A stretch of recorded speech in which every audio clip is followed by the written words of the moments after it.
Please welcome on stage the amazing James Jesso.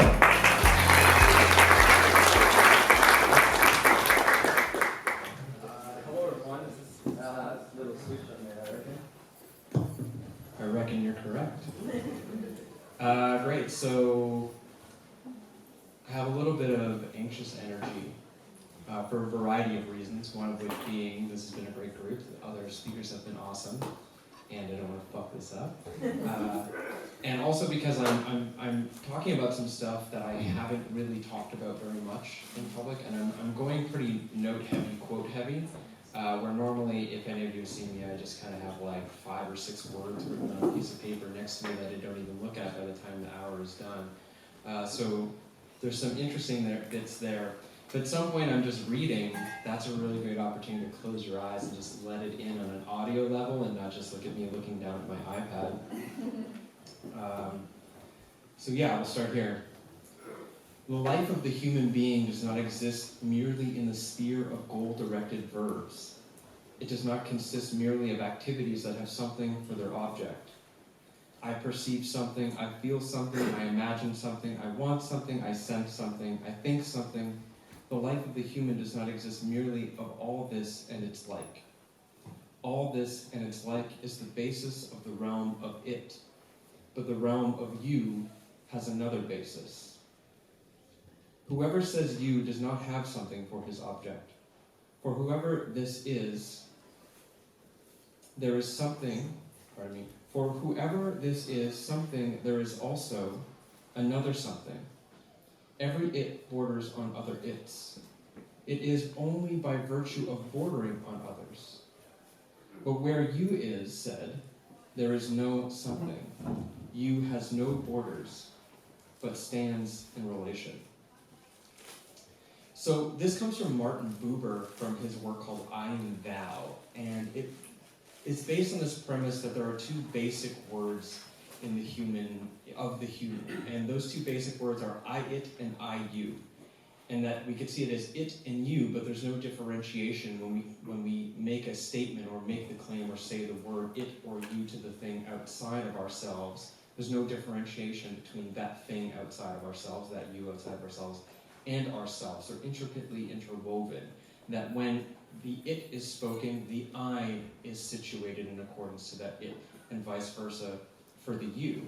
And that the world of it is the world of differentiation, of objectification, of acquisition, of extraction, of compartmentalization. But the world of you is a world of wholeness, a world of relation. Basic words are spoken with one's being. When one says you, the I of the word pair I, you is said too. When one says it, the I of the word pair I, it is said too. The basic word I, you can only be spoken with one's whole being. The basic word I, it can never be spoken with one's whole being. The world as experienced belongs to the basic world I, it. The basic word I, you establishes the word of relation. Now, I'm not bringing this up to go too in-depth about Martin Buber's work, it's very interesting, but to bring up 2 essential points that I think are going to be important in understanding our relationship with plants, and in particular what I'm going to set up in regards to my thoughts on our potential relationship with psilocybin. And the first one is that the interaction with psilocybin mushrooms is not an interaction with an it, not an exclusive object of human acquisition and intention, but an encounter with an intelligent you. And as I speak about this intelligent you that is psilocybin, I might say psilocybin, I might say mushrooms, I might accidentally say it because pronouns are weird. You could go like this if I do that, and be like, okay, I'll correct my language. But the other reason is because of the power of language in defining our perceptions of reality, not only by the modern meaning of each particular word and the particular relationship we have with those words, but also in the resonant impact of the history of that word's meaning over time, its etymology, and the impact of intentional language to redefine the perceptions that words create for us.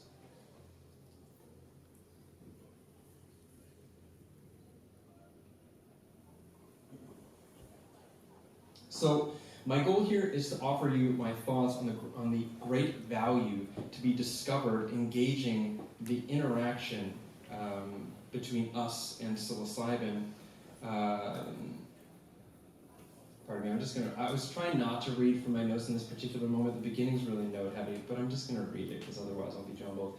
So my goal here is to offer you my thoughts on the great value to be discovered engaging with that interaction on the basis of building a relationship to psilocybin's intelligence as a you through languaging constructs and definitions, which are models of understanding and engagement that identify and optimize the life-generative qualities of that relationship while contextualizing it in your life.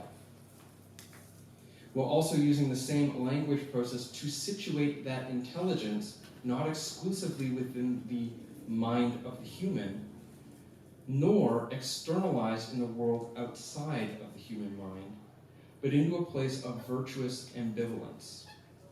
And so this is where we'll start with the language deconstruction in the sense of why I say that it's important to keep our relationship with psilocybin, or maybe plants in general, in this place of virtuous ambivalence. But first, I would explain what that means. Virtue comes from the 12th century Anglo-French and Old French vertu, meaning force, vigor, strength, moral strength, qualities, abilities. And ambivalence, which gets a bad rap in a society that sort of hyper-prioritizes convergent thinking, bringing multiple options all down into one particular decision. And this indecision as being sort of the antithesis of a good and healthy person.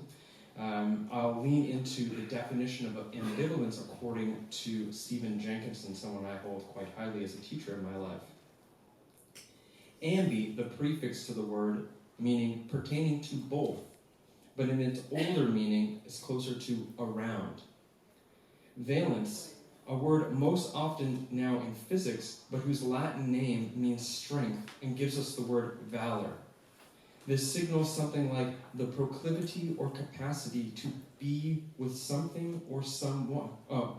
The proclivity or capacity by which something or someone can be recognized.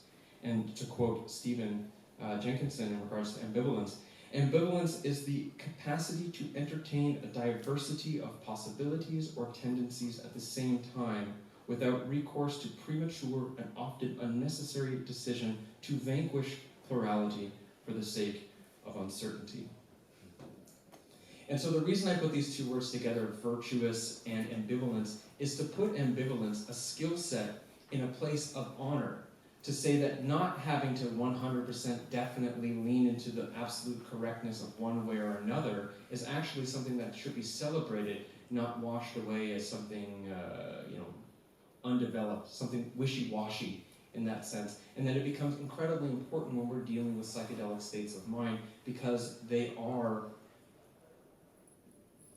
incredible. And oftentimes we're shown things, that may or may not be the truth, or may or may not be accurate. And it's really, in some sense, sometimes very difficult, if not impossible, to tell what's what. And yet they still have profound and important, meaningful impact, and so we have to act from them in some way or another. And placing experiences like that in a place of virtuous ambivalence gives us an opportunity to orient ourselves pragmatically towards, okay, well, it doesn't matter which is true or what isn't, because both could be true or neither could be true. What matters is what its impact is in my life right now, and how can I work with that to step forward into whatever it is we step forward into. And I also want to use this to talk about the psilocybin's intelligence. Not just our relationship with psilocybin and the experiences it awakens, the psilocybin intelligence being a you, the experiences we have from it being an it that we work with later. But because psilocybin comes alive, as far as we understand, there's no psychedelic experience happening in the mushroom without humans eating the mushroom. So its intelligence comes alive and speaks through and even perhaps requires the human mind. And it does not serve us in any way to offset or assume the mushroom as having the supreme authority on what is emerging in the mind. Because the content of mind and the quality of engagement defines the capacity for the psilocybin's intelligence to manifest. It's not entirely of the mushroom, it's not entirely of the human mind. Both are required, and it becomes very difficult to differentiate which one is which, if differentiation is even possible. And so in understanding the intelligence of the psilocybin, putting in virtuous standing the ability to have skillful ambivalence about it can be quite positive. But it could also be quite negative, and we'll talk about that at the end. So getting into this topic of the talk, which was psilocybin, agent of insight, teacher, and elder. So I've already established this psilocybin as an intelligent you to interact with, but I've also mentioned that the content of mind defines the intelligence as a capacity to manifest in intelligent and understandable form. And so if we're going to engage that intelligence in ways that add to our lives, or ways in which we can engage it intentionally, then it serves us positively to create structures in the mind or models, put content in there that the psilocybin can speak through. And one of which is to create models with language. And one of the models that I have, the three models that I'll talk about, is agent of insight, teacher, and elder. And I'm going to break each of those down separately now. So agent of insight. Now, agent I use specifically. It comes from late 15th century, meaning one who acts, from the Latin agentem, meaning effective or powerful. The present participle of agere, to set in motion, drive forward, to perform, to keep in movement. Now, I evoke this term in contrast to an agent of insight, in contrast to what is often represented, especially in the mainstream reporting and discussions around psychedelics, as being tools. And guilty, I have done this as well. But once we call a psychedelic a tool, we make it an extension of the human hand. We remove its intelligence. We make it a part of us. We imprison it in the human objectification of all non-human elements. And so I also evoke it to bring about the term of agency.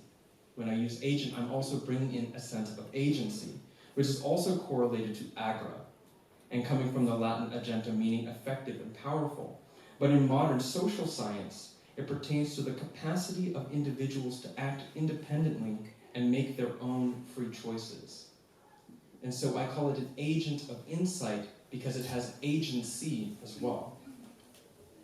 Now again, the intelligence is leveraged by the human mind, but psilocybin and psilocybin's impact is greater than our ideas about it.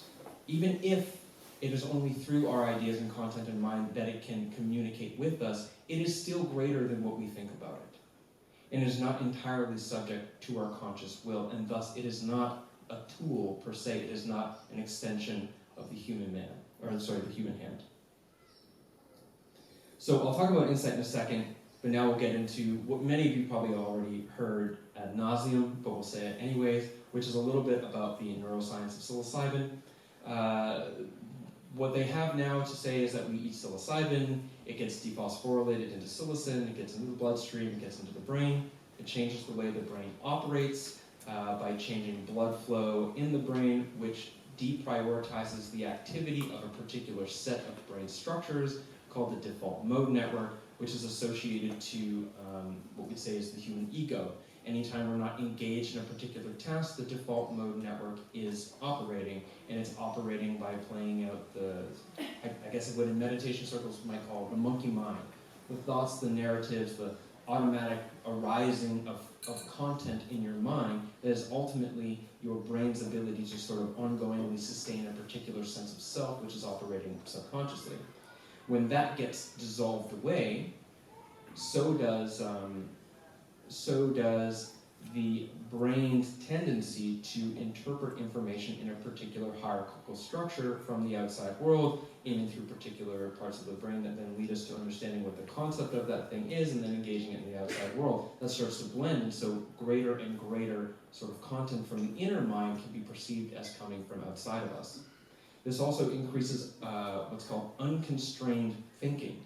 So normally we would be primarily operating in a particular sort of bandwidth of interpretation based on the default mode network being activated. But when it's not activated, all of a sudden we're interpreting and engaging different concepts simultaneously, not only just concepts, but time, memories. Linear time can even fall away, and we can experience even things simultaneously to each other across time, and things that are immediately personally relevant, but also on a mythological or metaphorical level. This is also correlated with the actual physical brain, different parts of it communicating with each other in a way that it normally doesn't. The default mode network being like the conductor going away, and all of a sudden everybody's just chatting with each other rather than funneling through, or all the instruments are playing back and forth with each other rather than funneling through the specific direction of the conductor. So on top of this, along with the things I've mentioned, psilocybin is also associated with increased autobiographical recall. So we have more memories arising, we remember things that we might not have otherwise remembered, and not just autobiographical in the sense of remembering our own story, but also affect, the memory as it is held in the body as a pure state of feeling arises as well. The perception of what is inside and what is outside blends away. The normal edges by which we define what is the self and what is the other dissolves away. And so does the emotional boundaries that we put up to protect ourselves from feelings that we have trauma around, or we've been conditioned to see as wrong or bad or inappropriate. All of these things start to blend, and we get this incredible opportunity to be in a complex psychic environment where self and other is gone, and time has no meaning, and everything is just a play of complex experiences, psychologically, metaphorically, mythically, and also on an affective sensorial level, which creates a type of mass chaos in the mind, what Robin Carhart Harris calls increased entropy. And this is where we go into the sense of insight, because as an agent of insight, we could say insight in the sense of looking within, which is part of what happens with psilocybin, because especially if you're structured in a way, you've given yourself the opportunity to set up models where psilocybin can be seen as an agent to bring about a sense deeper looking in the self. And that self-content, that mind content, like I said before, starts to become painted around on the world outside of you, and even with your eyes closed, an opportunity to look deeper and deeper in with that increased autobiographical recall and the capacity for not only memories, but meaningful objects and meaningful symbolism all to arise simultaneously across time as an opportunity to see deeper and deeper within the self. But inside of this emergent waves of chaos, you can bring about insight in the form of eureka moments. And all of a sudden it's like, aha, that kind of insight. And in that sense, psilocybin is an agent of insight. But the capacity, again, is determined by the mindset as well as the quality of engagement. So psilocybin might be an agent of insight, but to what purpose? For what? Well, I just read one angle of engagement might be to look at the psilocybin experience as a learning experience. And if the intent is learning, and not just the intellectual engagement of weirdness, which is no more than maybe the glandular satisfaction of psychonaut types, but then something of deep learning, well then maybe it serves us well to see psilocybin as a teacher.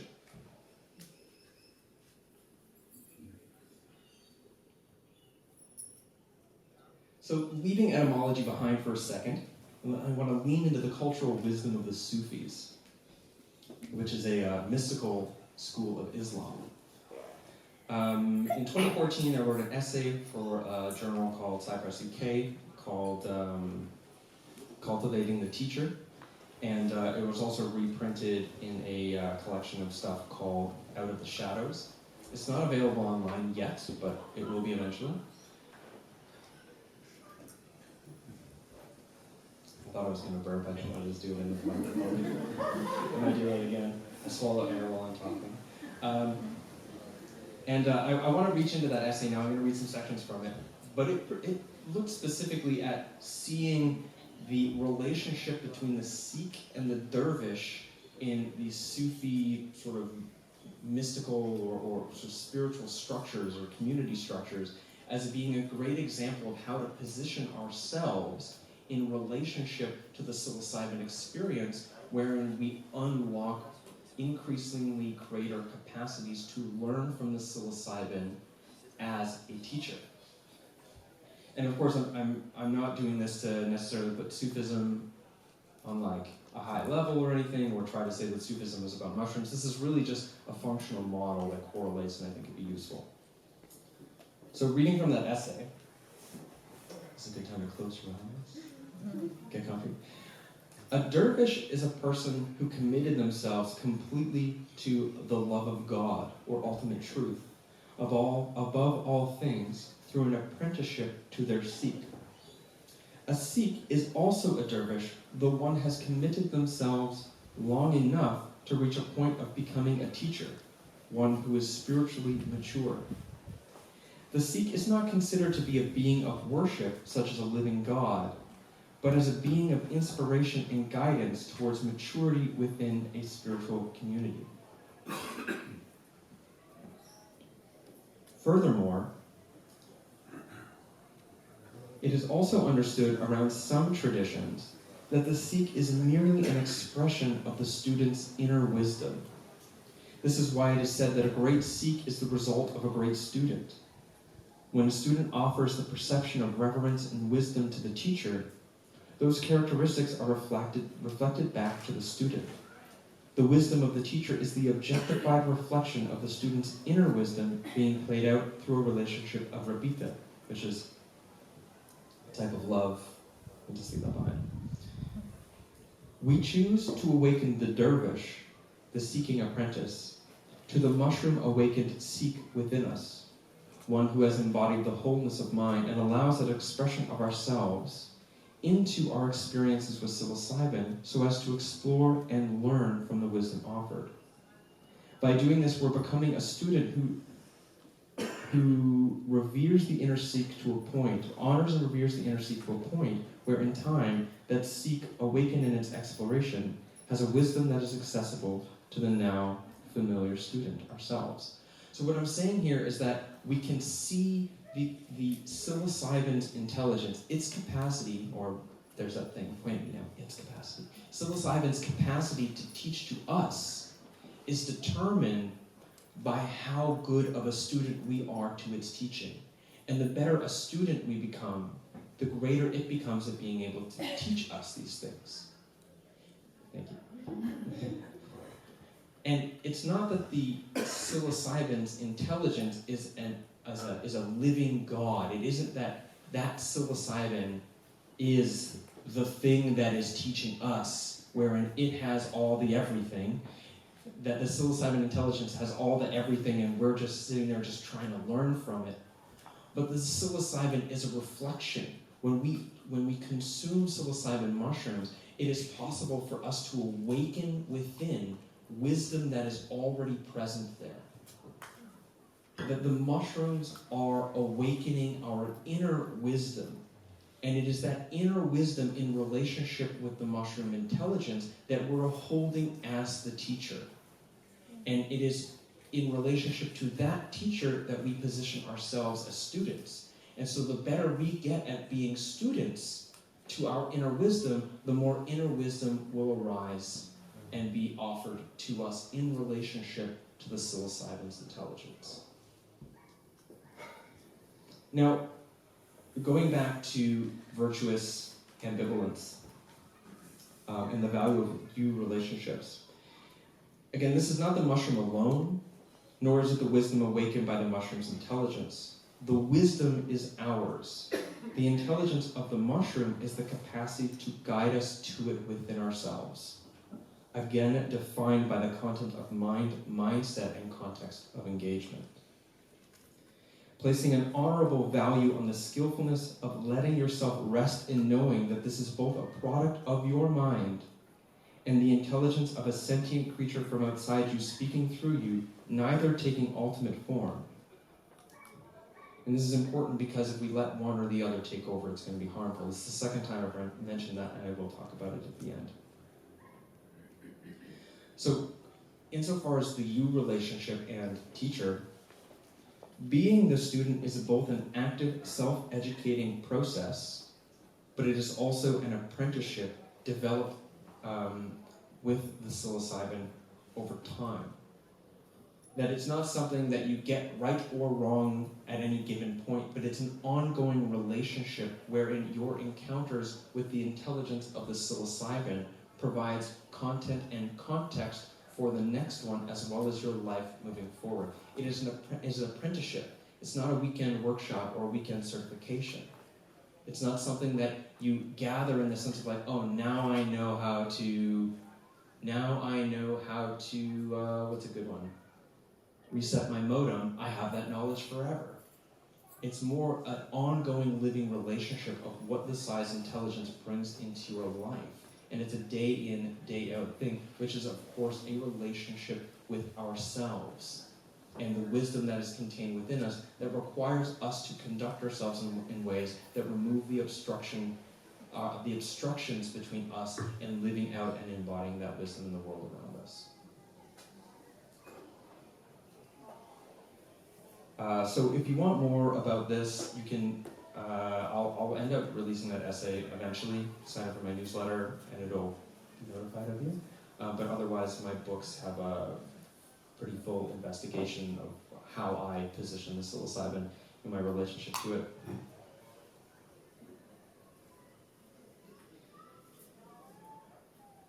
Okay.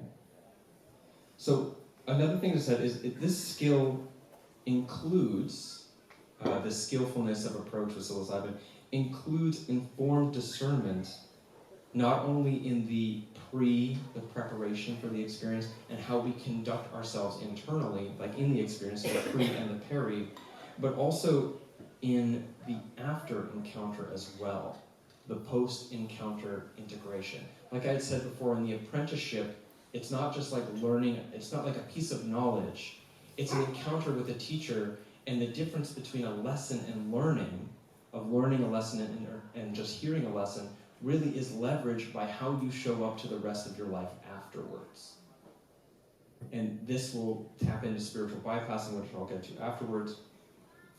But this idea of simply hearing the lesson not being the same as learning it was the key sort of premise of my talk at Breaking Convention, which I gave this year in England. And I'm going to talk about that now because it connects with this premise of how leaving teacher behind, psilocybin is also an elder. Now, personally, I don't really know what it is to have an elder because I pretty much only have olders in my life at this point, and that elders seem to have disappeared from my life. Maybe some of you are lucky enough to have elders, although chances are many of you do not. So I'm going to be leaning into this talk from Breaking Convention, but I'm also going to be leaning into a description of elders from, again, the same man I mentioned earlier, Stephen Jenkinson, who's done quite a bit of thinking and learning on the subject.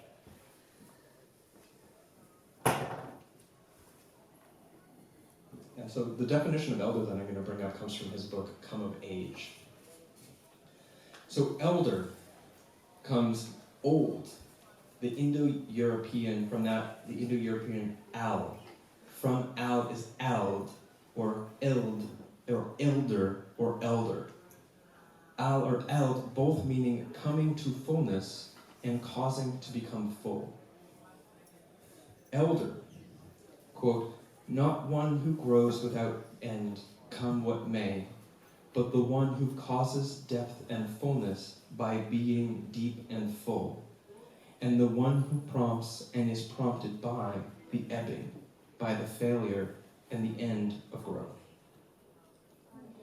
So in here are two pieces that I think are relevant to our engagement now, our recontextualizing of the interlinguistic models that awaken psilocybin as an elder. And the first one is this causes depth and fullness by becoming deep and full. Neurobiologically, we are, of course, independent separate beings on some level, but ultimately we're not. We are ongoingly in relationship with our environment as our nervous system ongoingly on a sub-perceptual level detects and assesses safety and danger and cues in that sense, and through a set of conditioning that we've had since very early in life all throughout society determines how to respond to the world around us prior to perception even coming into play. And this is something that we are, what was, I don't know Monica's last name, but she had mentioned something about playing pool instead of playing chess. It's this embodied cognition that's happening on the level of the nervous system. And the nervous system will say shape, its calibration to what it assesses as safety or danger, what it leans in towards as nourishment, and what it pulls away from as noxious, is determined by the earliest phases of our life. It could be determined, I'd say, as far back as the birth process into the gestational process, what the sort of the biochemical medium of your embryonic development, but it could also go back as far as, of course, what your parents were doing prior to conception, and then, of course, who your parents are goes back to, their embryonic development, and which goes back into long stories throughout your family, and then into the movements of your people across the lands, and then its connection to colonialism and whether or not you were perpetrators or victims or both, probably both, back and forth at different times, all the way back until the development of human intelligence as we understand it into the planet, and then the planet's birth of sentient, or of life in any way, all the way back to the planet being birthed as a planet, maybe all the way back to the beginning 14 billion years ago with the Big Bang's a thing. But it's probably just easier to start with you were born. That's what so you're born, and the nervous system, it doesn't know what to do. Like, has anyone ever watched an infant that's really new to the world just be like moved by something and then self-regulate and be like totally chill and able to take care of itself? Probably unlikely. As when we come into the world, we're thoroughly undeveloped. The human brain doesn't finish its actual its full development until 26 or sometime between 25 and 30. It's a very, very long sort of nurturing process. And in the very beginning, the infant is completely reliant upon, we'll just say, the mother. It could be the biological mother, it could be the biological father, it could be any number of people caring for the child. But I'll just continue to say the mother on an archetypal sort of way. That its nervous system is intricately attuned to the quality of the mother's nervous system. The mother's nervous system is the anchoring point, the orienting point around which the infant's nervous system learns to navigate and calibrate reality long before it even has a sense of self. In fact, the early calibration and understanding of how to navigate the overwhelmingly intense sensorial world of being alive is the foundations for where the sense of self will come from. All of this being oriented around how the mother engages her own feeling states in relationship to the feeling states of the infant. Which is to say that your sense of self is oriented around the feeling states of your mother. Okay, anyways. I was kind of waiting for that, whoa, I guess you're already switched on, that's good. So the child's nervous system is calibrated in relationship to the mother and of course to the larger sort of family ecology, the parental ecology, and the family is of course nested inside of the larger structures of society, and so there is really no separation between that mother-child relationship and the larger sort of cultural and social issues that would determine and impact her behavior, be it from trauma or just terrible parenting advice that she happened to get on, I don't know, Dr. Oz or whatever you guys have the equivalent, Dr. Phil or something, all the way up until the society that makes it so that she's constantly stressed under the economic burden of not being able to afford to have a child. All of these things, there's no separation here. But the point is that as infants and children, the nervous system is calibrated, identity forged, and eventually narrative engagement with the world defined through relationships. And the quality of attunement, especially in young, it's the quality of attunement between the, say, primary attachment figures and the child that determines what's being learned there. It's not necessarily what's said, what's told, or what's directed. What's really being learned and internalized in a person's nervous system and sense of self is how the care provider, what quality of attunement that care provider has in the relationship with that child. possibly, I use this example of, in another talk, of a little girl who wants to have a cookie before dinner, and the dad, I'm not going to go into the long story here, it's a fun one, but I'll just say it quick. The father knows that she can't have a cookie because maybe he's like, oh, if she has a cookie, then she'll think that sugar, she'll get all excited with sugar, and she won't want to eat the rest of her food, and he understands that like sugar will create a dopamine response of satisfaction that whole foods will never be able to create, and so she'll establish this pattern of constantly wanting to run towards fast dopamine-releasing foods with sugars, which become a problem, and then later she'll end up having type 2 diabetes, or maybe being super overweight, and then she'll just like live a life of like terrible, lonely sadness and sickness, so she can't have a cookie before dinner.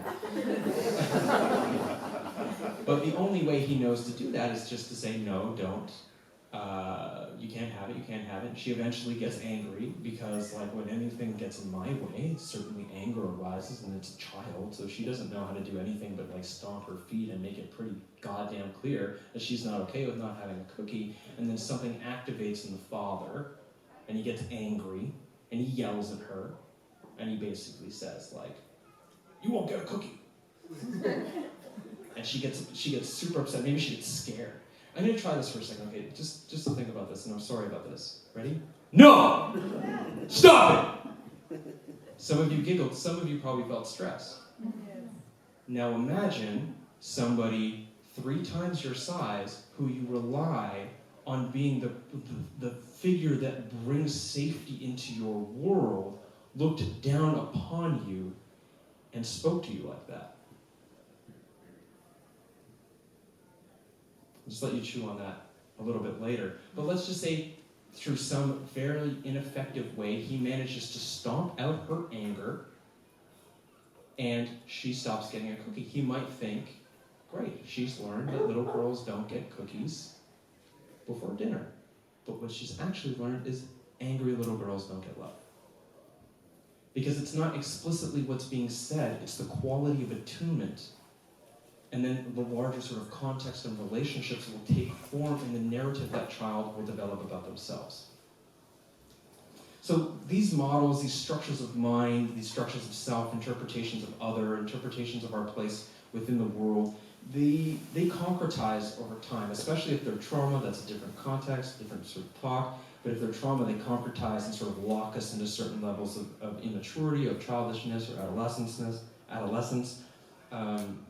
Especially, I mean, we all have trauma. I think that was mentioned earlier by somebody, because we live in a broken society, lack of even spiritual, general, relational maturity, let alone proper wisdom.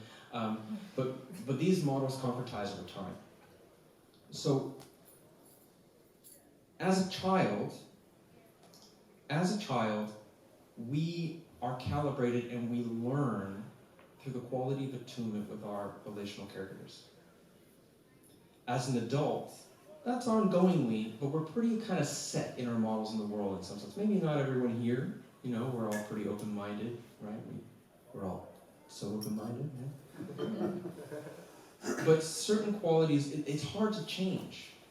It's really hard to change your mind about a thing, because these things are established. That sort of neurobiological disposition to be able to change in relationship to a thing quite profoundly has been sort of lost over time. But when we eat psilocybin, our brain starts to revert back. We get into a situation where we're all of a sudden much more mutable. Rick Strassman, in one of his topics on psychedelics, he had a series of essays, I think, called Mainstreaming Psychedelics. He calls psychedelics super placebos, which immediately some of you may be like, placebos, but it's real. But by that, what he means is that psychedelics put us in a situation where we are hyper-suggestible, so suggestible that a change in how we're thinking, a change in just an experiential change of something, can manifest into profound changes in our physiology and our affective disposition. And what I'm saying is that when we're in relationship with psilocybin, the quality of attunement between the psilocybin's intelligence and our childlike engagement with it is an educational process. And the lessons are not the lesson is not, do the dishes, exercise more. The lessons are in that quality of attunement, which is affective characteristics. The lesson is in the non-neurotic depth of consideration. It is in the compassion we feel. It is in the softening and allowance of sadness. It is in the ability to feel wonder and joy and excitement again. Those are the lessons. Those are lessons, but whether or not we learn them depends on how we engage that in the integration process. Now, that's something that'll come out in more detail in my talk, or maybe if there's question time afterwards, you can ask me about it. But the point of that I'm getting at here is that when we take psilocybin, I mean, we'll get a show of hands. How many people feel like you are experiencing the world with greater depth and fullness? Okay.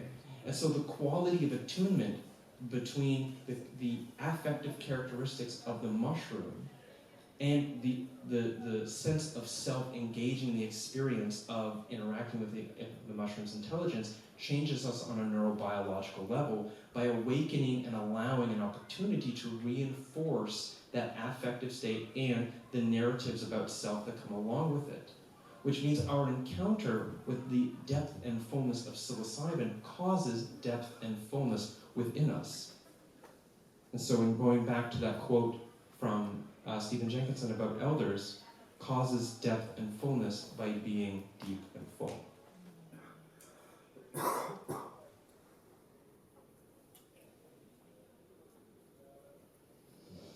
Now, this quality of affect is not just something that we see in ourselves. Of course, it also relates to how we experience the outside world. Is how we experience our relationship, the quality of relationship, quality of attunement in the relationship we have with the outside world, the various parts of ourselves, our feelings, our histories, but also to our friends, our families, our loved ones, to nature, to society, to God, spirit, universe, or whatever. But we're also, this is the other bit, we're also relating from the psilocybin's intelligence as it informs the quality of awareness by which we encounter those aspects of ourselves and the world, giving rise to insights, reveries, and lessons. So in being an elder, it is also a teacher, and it also is an agent of insight. And I've got like 3 pages of notes here that I already talked about. How nice. Okay, so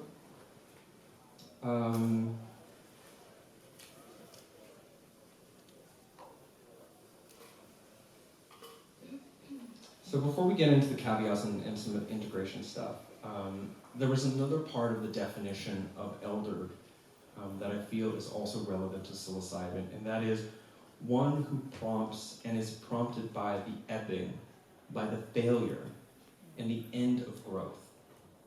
And from what I understand about Jenkinson's work, with that statement, he's talking about aging, dying, death. The fact that human life has limits, all things have limits, and that if we do not allow ourselves to be defined by a stark, present awareness of those limits, then we'll end up on some level with this everything is limitless perception of things, which might be in service to us in some sense, but in another service, how many things have you noticed in your lifetime got more valuable the more of it you got?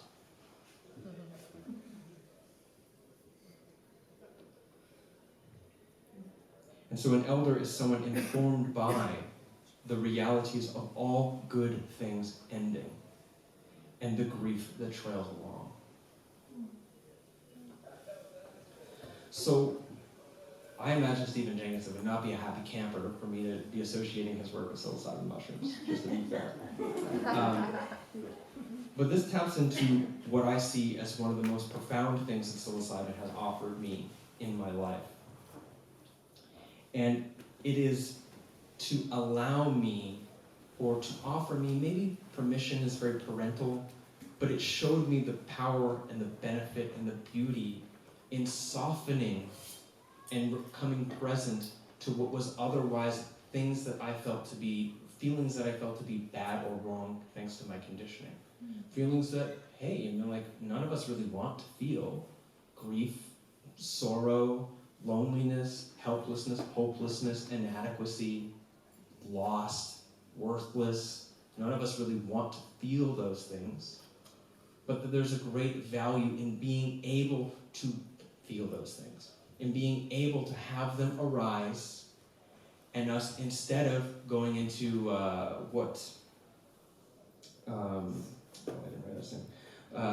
might be like amnesia or anesthesia, into contraction or distraction, instead of going into a place of like trying not to experience it at all, or just trying to distract ourselves into something else, one of the greatest lessons it offered me is to being able to just rest with that. And when grief arises and when sadness arises, to just let it fill me. And feelings be like weather rather than like architecture, because I buried them so deep they're in the foundations of who I am.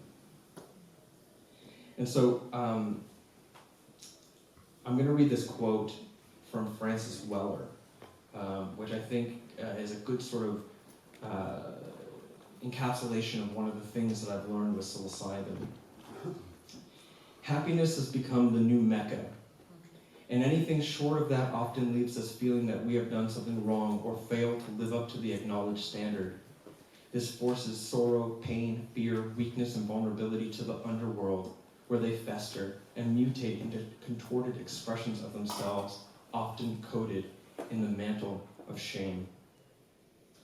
And psilocybin, as an agent of insight, is also many times an agent of deep self-confrontation, which is to say, to be in an encounter with all the parts of ourselves that we would rather not see and we would rather not feel, what is often called the shadow or shadow work. And in doing so, with the qualities of attunement that it brings, compassion, for example, compassion for ourselves, compassion for the people who hurt us, maybe compassion from God onto us in our deep, profound suffering in human life. That these shadow work lessons in honest, fully surrendered grief and sadness have been amongst my most important lessons, offering me the skill of suffering, and as such, awaken my greater resolve towards loving, deeply loving a fuller life, and deeply cherishing my happiness, because I truly know what it's like to be sad. And I allow grief in, because, and again, I'm quoting Stephen here, grief and love are like cousins. Wherever you find one in any true measure, you'll find the other. And grief is a way of loving that which has left you. And love is a way of grieving that which has yet to leave you. And the deeper I've learned to allow the grief and the sorrow into my life, the deeper I've been able to love that life. Even as the deepening of my love for it deepens the grief for the reality that one day I'll have to say goodbye to it. The one who prompts and is prompted by the ebbing, by the failure, and the end of growth. And so in that way, psilocybin has been my elder. So, caveats. I spoke a big game about psilocybin being this really profound agent of insight and teacher and elder, and also at the same time, our use of psilocybin could be a really great opportunity for us to engage in spiritual bypassing, to really just ramp up and concretize that spiritual ego. We can get into this false dawn syndrome, thinking that simply by seeing the light, we now are the light, and thus there is no darkness from us anymore, and thus that darkness is just being cast out, blinded to ourselves, but all over everyone around us. And we can also, Nick Sun had a really great, hilarious description of several other things that can go wrong when we work with psilocybin or psychedelics for awakening, and one of which is we could just lose our minds. Delusion is a very, actually quite reasonable result of taking too many psychedelics without doing so in a way that is grounded enough so back into your, regular life that we just kind of fly off the handle. And I think that there are degrees of delusion, some of which looks like, picture somebody crazy in your mind, there's that. But there's also all these subtle ways that can come up, where I think we get wrapped up in stuff, and we get wrapped up in these sort of internet echo chambers of ideas and get reinforced into believing things that otherwise are kind of delusional, like, I'm sorry if you're offended, but flat earth theory, for example, and other weird, ideas that are coming up. But also other issues could be suspending of critical judgment, experience chasing. So it's like, I could say like, oh yeah, psilocybin's my teacher, so I take it like every week, constantly. I have been for all these years because I need to keep going back to my teacher or else I'm not going to learn anything, which is a fundamental misunderstanding between hearing a lesson and doing the learning. But it also could, like I said, I had mentioned sort of reinforcing the ego. Nick had mentioned that, ego inflation or messianic complexes. Another of which, and this is going back into the virtuous ambivalence, is that we take psychedelics and we might go into a place where we start to believe that what we understand is correct because we've seen it, and we assert that correctness in a concretized way. And so I think this is also a form of delusion, that we are definitely 100% right, and the people who don't agree with us are wrong. And that may or may not be true on like simple, or like facts or factoids, like who played what character in what movie. You can be right or wrong. But when it comes down to the essence of being alive and what it means to be human and alive and to show up in relationship and to have a relationship to this wonderful but also uncomfortable experience of being human and alive in a world that is at this point facing total existential crisis, we don't really know. And the assertion of correctness, I think, is a consequence of not doing the proper integration. I also think, and some of you may not like this, but another form of spiritual bypassing and misunderstanding, I think, that we get sort of locked into is this assertion of the plant's benevolence. The assertion of the plant's benevolence, and that what it told you is what's true. But this is also a form of spiritual bypassing, but it's in this weird way where we give away all our authority to the plant, but then since that plant gave you the information, you're speaking from an authority, which means now you have the assertion of correctness because the plant told you. Which looks like ayahuasca told me to insert things here. So, in all of this is a question about what integration means, and I think it's complicated. I like to say it's some combination of an art project and an improvisational jazz performance as we're integrating things. But for me, the real crux of integration it's very pragmatic from the disposition of what I think is the thing that's most true, which seems to be the thing that is most relevant, which is the relationships with the people around me and the larger sort of context in which those relationships are happening, which includes the environmental crisis, it includes politics, it includes how I conduct myself, it includes who I surround myself with, it includes what I'm doing for my livelihood, and all these things. To me, this is where the real crux of the integration is. It's coming back and applying the lessons, to really learn them, to bring forth that quality of awareness that the attunement between the psilocybin's intelligence as an intelligent you offers us in relationship to the relationships around us in a discerning and mature way. What that looks like for each of you, I have no idea. But possibly there's some learning to be explored if you let yourself.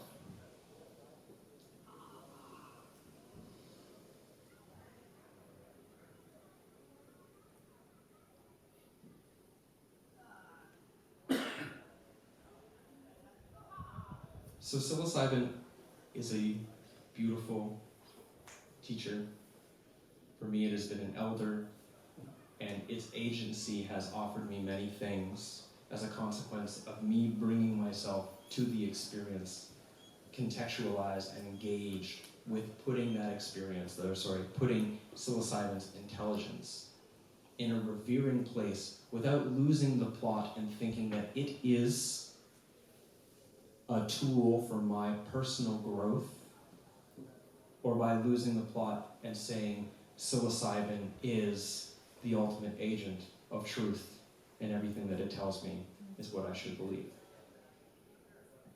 And I trust that in some sense something you've heard here today will land, and that the linguistic structures, the models that I've offered might be able to unlock psilocybin's potentials the way that it has been in my life, in your life as well. But also to keep in mind that the map is not the terrain. And all of these models are very, very functional and ultimately in relationship, in apprenticeship with your own inner wisdom, you'll find what models work best until they no longer work, and let them go for the beauty of the present, improvised showing up to human life in the ways that human life is calling you to show up for more than just yourself. Okay, that's my time.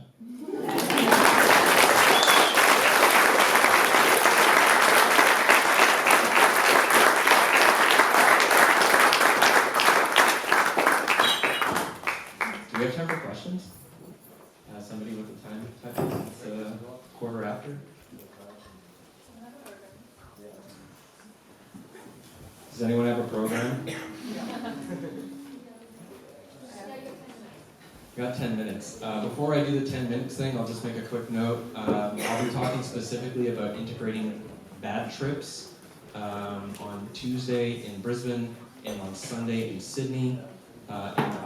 Both my books are for sale out at the tent here, and I'm doing a book signing right after that. And if you buy a book, you get a sticker. I have 2 books and 2 different types of stickers. I'm not talking in Melbourne, sadly, because the Melbourne crew was not able to organize in time to have me. Although, if anybody really wants to have me in Melbourne, you can get my emails the next time I come through. We won't miss that opportunity. Okay, questions? Oh, please. Do you have any sort of techniques for discerning veracity or truth in the psilocybin space? Do I have any techniques for discerning and assessing truth in the psilocybin space? Generally, what I do when I'm in the psilocybin space is do my absolute best to Stephen Gray, who's an author, and he was on my podcast, and he was talking about his relationship with the roadmen of the mescaline tradition, and they had something, a saying which was like, sit down, shut up, and pay attention. And for myself, it looks something like surrender, total, and if not surrender, then get curious. And so generally there might be some level of engagement, asking questions, but usually I'm like, yes, thank you, can you clarify this? Yes, thank you, I accept. And just being with it. And I really don't worry about what's true and what's not true until I'm back down and sober. In Decomposing the Shadow, I mentioned like an integration technique that I have, which is like, come down, revisit and contemplate, which is like, I'm not going to try to assess the truth of anything in the psychedelic space until I'm fully sober again, and because everything, like sometimes things feel true that probably aren't, and other times things feel totally unreal, which are actually quite real things that, matter, like maybe it feels entirely true that I'm a celestial light entity, and what is entirely untrue is that I'm also a father with responsibilities. And so if I go like, well, that's true, I have to go off and teach this every day, and I have to go off and like spread the wisdom of my Pleiadian brothers and sisters, and thus I should probably leave my entire family like tonight and head off on this mission. It's not really going to serve me. Now, mind you, that's a pretty ridiculous example, but generally I think that if the goal is to work with psychedelics, to work with psilocybin as an agent of insight, a teacher, and an elder that pragmatically helps me show up in a way that understands and engages my role, my person, as a person of consequence in the world around me in a healthy, conscious, beneficial way, then I have to come back into the realm in which my actions are most impactful and assess what psilocybin has offered me once there. Is that clear for everyone? Yep. Yeah? Okay, next question. I suppose, what's the most common dose set and setting? What's my most common dose setting? Well, these days I only take psychedelic. I only take psilocybin probably once or twice a year because I've gotten to a point where I feel like I have a lot of learning to do left over from all the experiences I've had, and B, I at this point recognize, kind of like what Julian had talked about, each time I go in, there's a spaciousness that opens. I need to integrate some stuff, which leaves me kind of spacey, and I have a lot of responsibilities that require me to be a certain level of predictability, which include being a caregiver for small children, wherein the predictability and the consistency of how I show up in relationship, insofar as my quality of attunement, is essential for their healthy development. And so my dosing these days is few and far between, so that I can continue to be a good care provider and to care for the mass complexities of my career, so I can come and do things like this. And so I focus a lot of my work on deep contemplation, research, study. I'm still experiencing things here and there, what have you, but it's kind of focused on that. Generally, the dose that seemed to work best for me when I was having experiences that led to the development of these ideas, that led to the writing of these two books, was around 4 grams of whatever psilocybe cubensis came in the bag from my dealer at the time, and it was, at the time, it was once a month under the full moon every month for 13 months. But since then, I've explored with a variety of different doses, and different doses will offer different things, but that quality of engagement, where I look in and I'm like, I'm in a situation where I'm coming to learn from a teacher, and I position myself as a student, any dose becomes a dose enough to learn something. But the bigger things that need bigger processes likely require bigger doses, to the extent in which you can continue to feel, to a degree, safe, and not to ultimately traumatize yourself by going too big too soon in a context that leads to fear and terror and what we'll talk about on Tuesday in Brisbane, possibly bad trips. And also, something to think about, this whole context of engagement where I'm interacting with an intelligent you that is outside of me and of me, wherein every experience as a learning opportunity is not something that is limited only to psilocybin or only to psychedelics, but possibly to every other person in your life, as well as that virtuous ambivalence where we're recognizing this person is my teacher, while also being able to recognize this person is a fucking asshole, it's irritating the hell out of me and really helping me see things piss me off, and to be able to engage it in that way. So the context of engagement, I think, is full life appropriate. But yes, we'll say for myself, it's always been around 4 grams. Inside, outside, by yourself? Preferably places where I felt, most safe and contained, but a lot of my most powerful experiences where I felt like really in the world with my experiences were when I was outside in a natural environment. Although I have found a lot of great benefit from more secure inside experiences, assuming that the interior was well designed, we'll say, for the experience. I mean, like in a basement with like unfinished ceilings and like laundry drying in the corner, not so conducive to entheogenesis, you know. I mean, maybe depending on the dose, you take enough of it, you're just like, you're staring at a brown plastic bag or whatever. Julian. I haven't asked you this before, James, but I'm wondering if you can talk about what you perceive as the benefits and value of Changa that you've perceived in yourself and other people.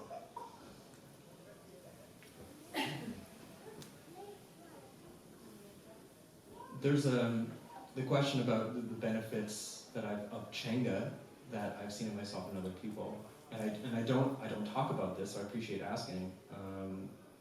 I think in other people I don't think I've known anyone well enough before to notice the changes after to speak to it.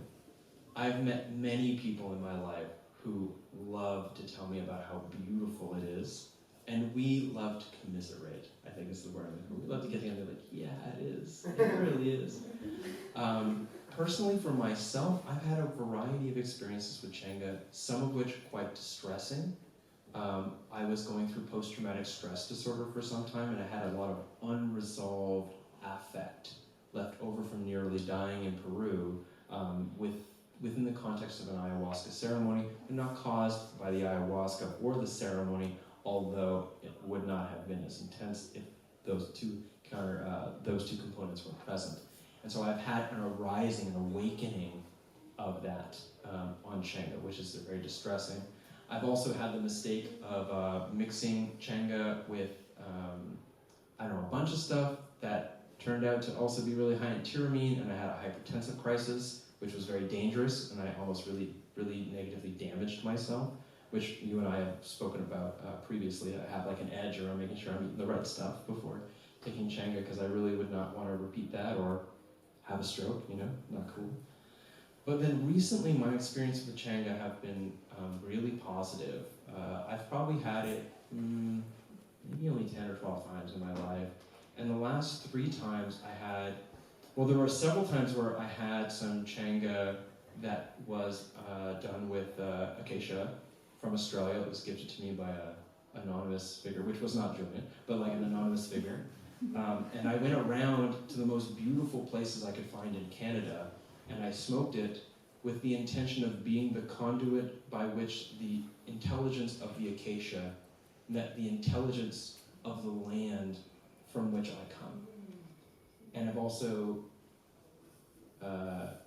not shared it, because that's trafficking, but something, a non-trafficking form of sharing with others, to all have that experience together. And that has been really positive, where I was in service of both intelligences, and I just got to experience the benefits of being in the middle as they met. And then recently I did have an experience where I decided I would smoke Changa once a week, every week, for a period of time. Turned out to be 3 weeks.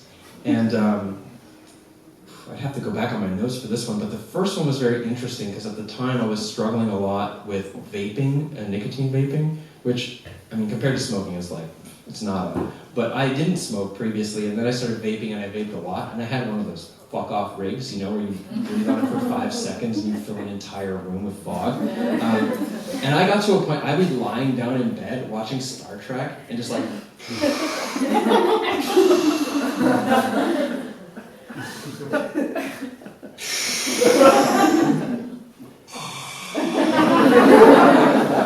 until my chest hurt. And my chest was actually hurting. And I was like, man, this probably isn't good for me. It feels so good. It's like sweet biscuits, And actually it was a physical pain, and I smoked the Changa. And the first thing that happened is the Changa brought me to this pain and made it the only thing in my reality was this pain, and said, right now it's irritation, 10 years it's incurable lung cancer. And I was like, and it was like, don't worry, it's cool, you can just stop.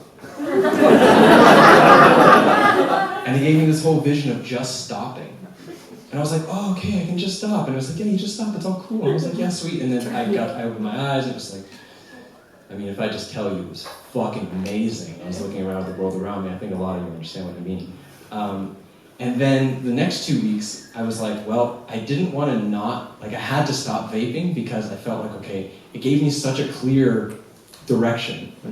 Okay, yes, so this virtuous ambivalence, pragmatically, it really makes sense for me to say, yes, the Changa told me to stop vaping. It also showed me how easy it was, so I should do it, because be it an intelligent entity or not, I'm going to do it again next week, and I feel like it'll probably tell me, hey, you didn't do what I asked you to do, so I'm going to give you a good spanking, which I didn't want to experience.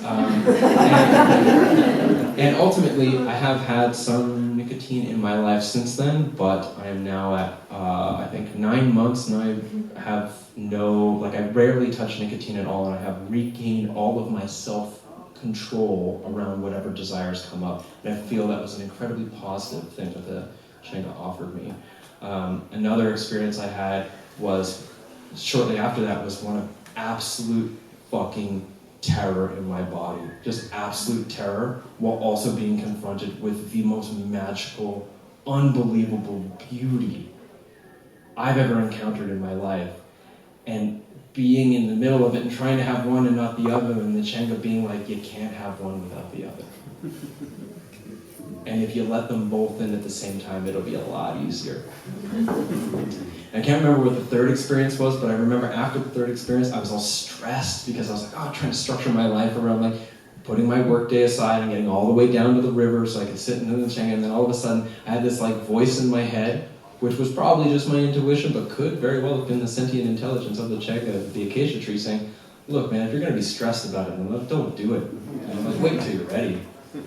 And I was like, okay, Chenga. It was like, sweet, man. And it was all good.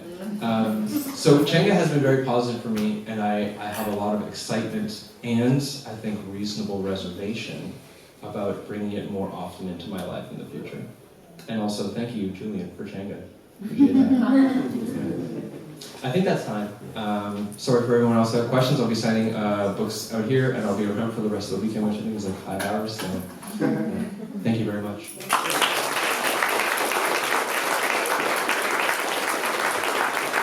Also, thank you to Rachel. I would not be here if she had not brought me up from Canada.